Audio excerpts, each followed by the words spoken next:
कि पूरी दुनिया में इस समय अमेरिका और ईरान के बीच जो एमओयू साइन होने वाला है इसकी चर्चाएं हैं। लेकिन इसके बीच एक ऐसी खबर आई है, मैं सीधा पॉइंट पे आना चाहता हूं। देखिए, इजराइल में एक बड़ी बैठक हुई है, जो सूत्रों के हवाले से खबर आ रही है। इजराइल में एक बड़ी बैठक हुई है, मोसाद की बैठक थी। इसमें कई खुफिया अधिकारी भी शामिल थे, सेना के अधिकारी भी शामिल थे और बेंजामिन नेतन्याहू भी शामिल थे। बड़े स्तर पर इजराइल में एक बैठक के बाद अब ये प्लान तैयार हो रहा है कि अगर अमेरिका और ईरान के बीच जिस एमओयू को लेकर एक मत हुए हैं दोनों, अगर इस पर साइन हो जाते हैं तो फिर इजराइल को क्या करना है, इजराइल की आगे की रणनीति क्या होगी।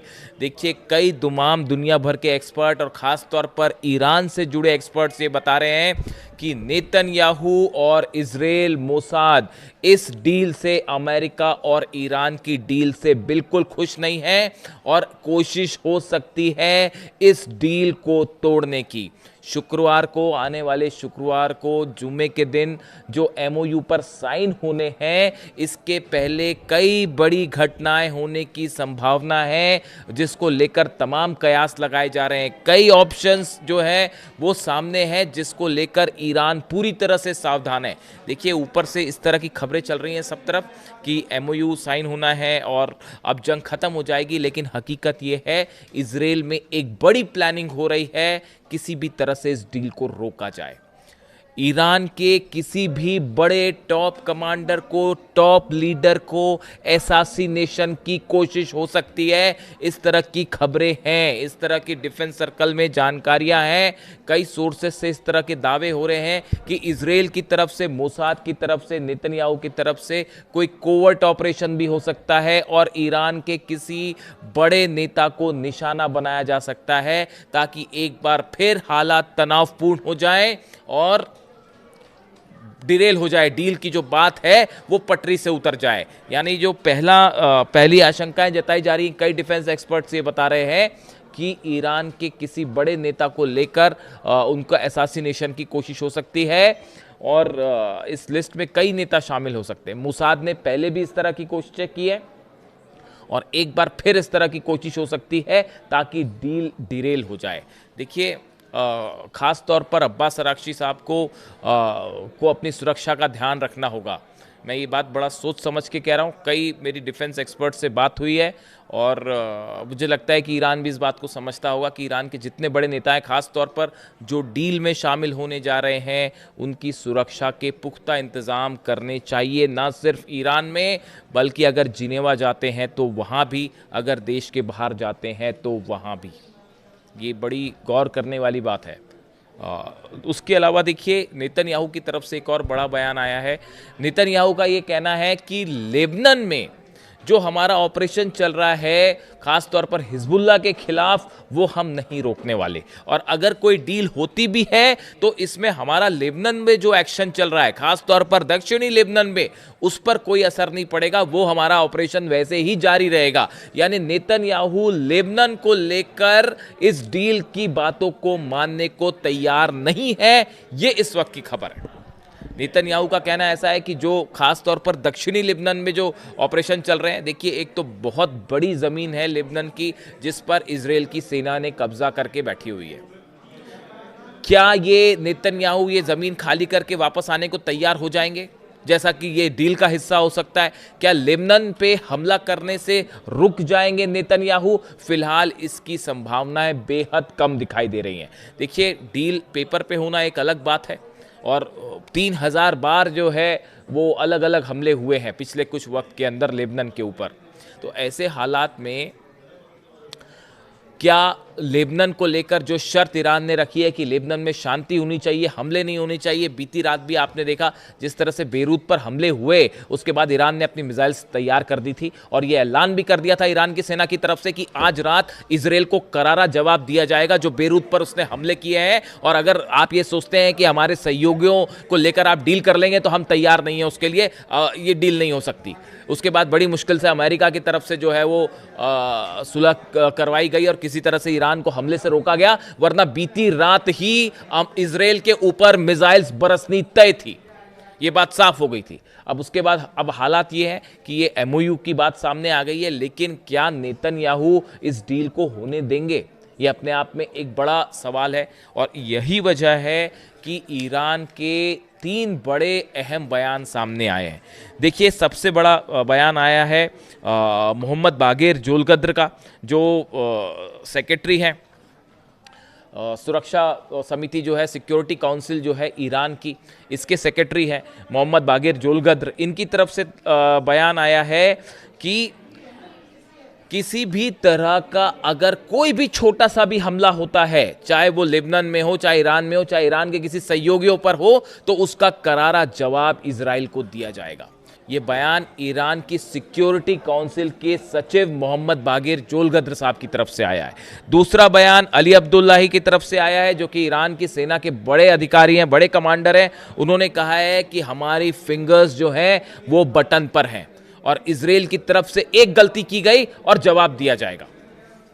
देखिए, उन्होंने ईरान के सुप्रीम लीडर मुस्तफा खामेनी साहब के भी निर्देशों का हवाला दिया। और मुस्तफा खामेनी ने बताया जा रहा है कि जो सुप्रीम लीडर हैं मुस्तफा खामेनी साहब, उनकी तरफ से अपनी सेना को साफ निर्देश दे दिए गए हैं कि जितनी मिसाइल्स हैं उनको अलर्ट मोड पर रखा जाए, लॉन्च मोड पे रखा जाए। जो ड्रोन्स हैं उनको लॉन्च मोड पे रखा जाए। जितने जहाज हैं, चाहे होर्मुज के आसपास जहां भी हैं, उनको पूरी तरह से हमले, जो छोटी बोट्स हैं उनको तैयार रखा जाए। यानी ईरान में एक तरफ तो डील की बात है, एमओयू पे साइन हो रहे हैं, लेकिन दूसरी तरफ ईरान इस बात को अच्छी तरह से समझ रहा है कि इजराइल की तरफ से बड़ी साजिश रची जा रही है। और ये खबरें हैं, डिफेंस सर्कल में ये खबरें हैं कि जो है पूरी कोशिश होगी इस डील को रोकने की, और एक भी हमला पूरी स्थिति को बिगाड़ सकता है। और इसीलिए ये कहा जा रहा है कि कोई कोवर्ट ऑपरेशन भी हो सकता है। देखिए, लगातार ईरान से इस तरह की खबरें आती हैं कि ईरान में धमाके हो रहे हैं, ईरान में कई जगह आग की खबरें आई। बड़ी संख्या में ईरान के अंदर मोसाद, सीआईए के एजेंट्स हैं, कई ऐसे लोग हैं जो जासूसी का काम कर रहे हैं, और लगातार वहाँ पर जो है वो धमाके होते रहते हैं और कोवर्ट ऑपरेशन होते रहते हैं। ऐसे में एक बार फिर ईरान को किसी भी रूप में निशाना बनाया जा सकता है, किसी भी वक्त ईरान पे एक बड़ा हमला हो सकता है। इसके लिए ईरान पूरी तरह से तैयार है, और यही वजह है कि मुस्तफा खामेनी साहब ने जो है अपनी सेना को ये निर्देश दिया है, अपने सारे बड़े अधिकारियों को ये निर्देश दिया है कि भले बातचीत हो रही हो, एमओयू पर साइन करने की बात है, सब है ठीक है, डील अपनी जगह है, लेकिन तैयारी पूरी रखनी है किसी भी हमले का करारा पलटवार करने के लिए। तो देखिए, हालात जो हैं ऊपर जो दिख रहे हैं, डील एमओयू को लेकर अंडरस्टैंडिंग बन गई है, और इसमें बहुत बड़ी जीत है ईरान की। मतलब इस डील में भी आप समझिए ऑलमोस्ट जितनी बड़ी शर्तें थी ईरान की, वो सब की सब डोनाल्ड ट्रंप ने मांग ली है। होर्मुज में अमेरिकी सेना पीछे हटेगी, बात नंबर 1। बात नंबर 2, ईरान सर्विस टैक्स लेने की जो बात कह रहा है उसके बारे में अभी कुछ कहा नहीं जा रहा, लेकिन सोर्सेस से ये खबर है कि ईरान जो है वो वहां से एक सर्विस टैक्स लेगा जो जहाज वहां से गुजरेंगे, इसको लेकर। देखिए, तीसरी जो सबसे अहम बात है इस एमओयू में, जिसको लेकर डोनाल्ड ट्रंप ने खुद बयान दिया है कि हॉर्मुज से बारूदी सुरंगें जो बिछी हुई हैं ईरान की, वो हटाई जाएंगी। अब ये थोड़ा सा ईरान को सावधान रहने की जरूरत है इस बात पे, क्योंकि एक बार अगर बारूदी सुरंगें हट जाती हैं तो ऐसे हालात में एक प्रकार से वहां पर जहाज, कोई अगर अमेरिका के कोई जहाज हैं या दुश्मन देश के कोई जहाज वहां पर अंदर घुसने की कोशिश करें, तो उनके लिए वो रास्ता कुछ हद तक खुल जाएगा। इस बात को लेकर थोड़ा सा सावधान रहने की ज़रूरत है, क्योंकि ये बारूदी सुरंगों का बिछा रहना ये सबसे बड़ी वजह थी जिसके चलते अमेरिका के जहाज ईरान पर आगे बढ़ के हमला नहीं कर पाए, और कोई ताकत उन बारूदी सुरंगों को वहां से नहीं हटा पा रही थी। ऐसे हालात में अब वहां से बारूदी सुरंगों को हटाने का काम एक तो काफ़ी लंबा चलेगा, और वो हटने के बाद ईरान को हॉर्मुज में अलर्ट रहने की सख्त ज़रूरत है।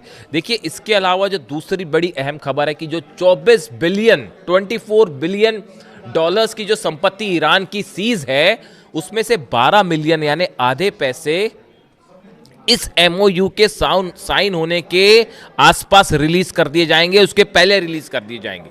ये ईरान की बहुत बड़ी जीत होगी, जिसके लिए पहले अमेरिका तैयार नहीं था, लेकिन अंततः मुस्तफा खामेनी के सामने ट्रंप को झुकना पड़ा। तीसरी और सबसे अहम बात, ईरान अपना यूरेनियम किसी देश को नहीं सौंपेगा। ये बहुत बड़ी जीत है ईरान की। देखिए लगातार अमेरिका ये कहता रहा कि हम यूरेनियम ले लेंगे, इस तरह के बयान सामने आए कि यूरेनियम पर कब्जा किया जाएगा, लेकिन जो एमओयू है उसके मुताबिक ईरान का यूरेनियम ईरान के पास ही रहेगा। इतना ही नहीं, 3.67% एनरिचमेंट का अधिकार भी ईरान के पास रहेगा। जो बराक ओबामा ने जो डील की थी 2015 में, उसमें भी ये परमिशन थी। यानी आप देखिए ईरान की विदेश नीति की कितनी बड़ी हार है। यानी आप ये देखिए कि अमेरिका की विदेश नीति की कितनी बड़ी हार है ये। डोनाल्ड ट्रंप जो समझौता बराक ओबामा ने किया वो चल रहा था, पहले उसको तोड़ा, ये बोल के तोड़ा कि भाई ईरान परमाणु बम बना लेगा, जबकि ऐसा कुछ नहीं हो रहा था। आपने उस समझौते को तोड़ा, आपने हमला किया, और उसका नतीजा ये है कि अब वो जो नुकसान हुआ है, भरपाई उसके जो पैसे हैं वो भी दिए जा रहे हैं, $300 अरब भी देने पड़ रहे हैं। जो संपत्ति फ्रीज थी वो भी रिहा की जा रही है। जो बैन लगा हुआ था, यूरोपियन कंट्रीज ने जो बैन लगाए थे, वो बैन भी, प्रतिबंध भी हटाए जा रहे हैं। यानी आप देखिए हर स्तर पर अमेरिका की हार हुई, जंग में हार हुई, जो डील है उसमें भी ईरान की शर्तें माननी पड़ गई, और अब हालात ये हैं, बताया ये भी जा रहा है कि आने वाला चुनाव भी डोनाल्ड ट्रंप के लिए मुश्किल होने वाली है, नवंबर में जो मिड टर्म पोल्स हो रहे हैं। इसके अलावा देखिए बड़ी खबर ये भी है, हिजबुल्लाह, हमास और हुती, ये जो तीनों संगठन हैं, इनको लेकर एमओयू में किसी भी तरह का कोई कमिटमेंट नहीं है। ईरान ने हमेशा ये बात कही कि हमारे जितने सहयोगी हैं, पार्टनर्स हैं यहाँ पर, उनको लेकर हम कोई डील नहीं करेंगे, और आखिर अमेरिका को ये बात भी माननी पड़ी। हिजबुल्लाह, हमास और हुती का इसमें कोई जिक्र नहीं है, और जितने प्रतिबंध लगाए हैं जर्मनी ने, फ्रांस ने, ब्रिटेन ने, ये सब प्रतिबंध, इटली ने, ये सब प्रतिबंध जो है वो ईरान के ऊपर से हटाए जाएंगे। यानी डील की ये जो 5-6 पॉइंट्स हैं, ये ऐसे हैं जिसमें ये बात साफ होती है कि मुस्तफा खामनेई के सामने डोनाल्ड ट्रंप झुक चुके हैं, और लगातार अमेरिका की जो बातें सामने आ रही थी, दबाव सामने आ रहे थे, चाहे उन्होंने हॉर्मुज ब्लॉकेड किया, हमले किए, सब बातों को धता बताते हुए ईरान अपनी बात पर अड़ा रहा, और उसका नतीजा ये है कि आज अमेरिका को अपनी हार स्वीकार करनी पड़ी है। इसीलिए ये कहा जा रहा है कि ये एमओयू जो है अमेरिका की करारी हार है। देखिए कई लोगों ने ये सवाल किया कि ये डील ठीक है या नहीं है, क्या ईरान को एमओयू साइन करना चाहिए। देखिए अभी तक जो बातें सामने आई हैं उसके मुताबिक इसमें ईरान की मिसाइल्स जो हैं वो ईरान के पास रहेंगी। सबसे बड़ी बात, ईरान की मिसाइल्स ईरान के पास हैं। जब तक ईरान की मिसाइल्स ईरान के पास हैं तब तक ईरान सुरक्षित है, बात नंबर 1। बात नंबर 2, ईरान तो न्यूक्लियर बम पहले भी नहीं बना रहा था, एटम बम पहले भी नहीं बना रहा था, और अब भी वो कह रहा है कि हम नहीं बनाएंगे। तो इसमें किसी की जीत और हार का कोई सवाल ही नहीं है।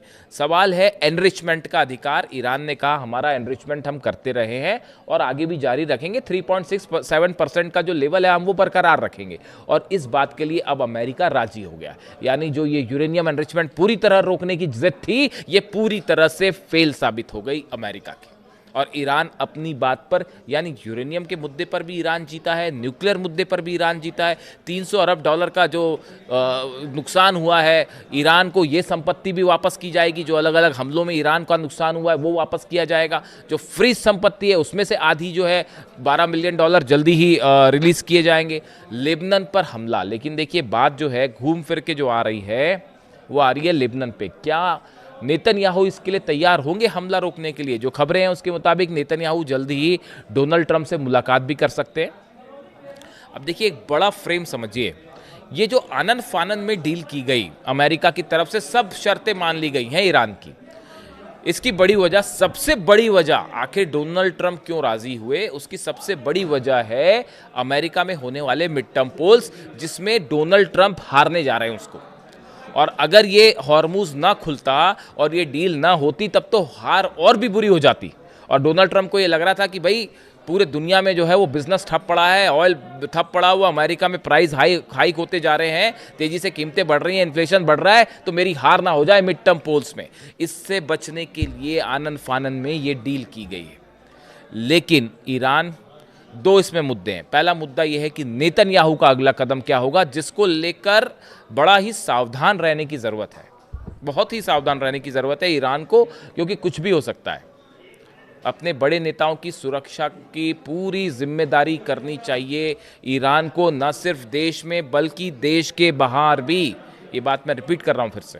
इसके अलावा देखिए, बड़ा एक तो फुटबॉल वर्ल्ड कप है, वो तो चल ही रहा है। उसके अलावा ये जो इलेक्शंस हैं ये बेहद अहम होने जा रहे हैं। लेकिन सवाल ये है कि ईरान का जो यूरेनियम है, जो कि 64% एनरिच है, जो उस यूरेनियम का क्या होगा और उसको लेकर आगे क्या किया जाएगा, ये तस्वीर अभी साफ नहीं है। यानी कि ईरान के यूरेनियम के मुद्दे पर बातचीत आगे आने वाले दिनों में, ये जब ये एमओयू साइन हो जाएगा, इसके बाद जो 60 दिन का गैप होगा उसमें चर्चा होगी ईरान के यूरेनियम को लेकर। मैं कल एक बड़ा खुलासा रखूंगा आपके सामने, ईरान की यूरेनियम की अभी क्या स्थिति है और इसको लेकर ईरान का क्या रुख होगा, और ये जो यूरेनियम है इसका आगे क्या हो सकता है। एक अगले वीडियो में इसका खुलासा होगा। लेकिन फिलहाल जो स्थिति है, इसमें न सिर्फ जंग में ईरान की जीत हुई है, डील में ईरान की जीत हुई है, और इतना ही नहीं, आने वाले चुनाव भी डोनाल्ड ट्रंप जो है वो हारने की दिशा में आगे बढ़ते दिखाई दे रहे हैं। ऐसे में सावधान रहने की ज़रूरत है इजराइल के अगले कदम से, खास तौर पर लेबनान को लेकर वो क्या करने जा रहे हैं, और ईरान को लेकर, ईरान और अमेरिका की डील को लेकर क्या नेतन्याहू इसमें बीच में बाधा बनने की कोशिश करेंगे। इससे जुड़ा जो भी अपडेट होगा आप तक पहुंचाऊंगा। कमेंट करके बताइए वीडियो कैसा लगा। Thank you so much.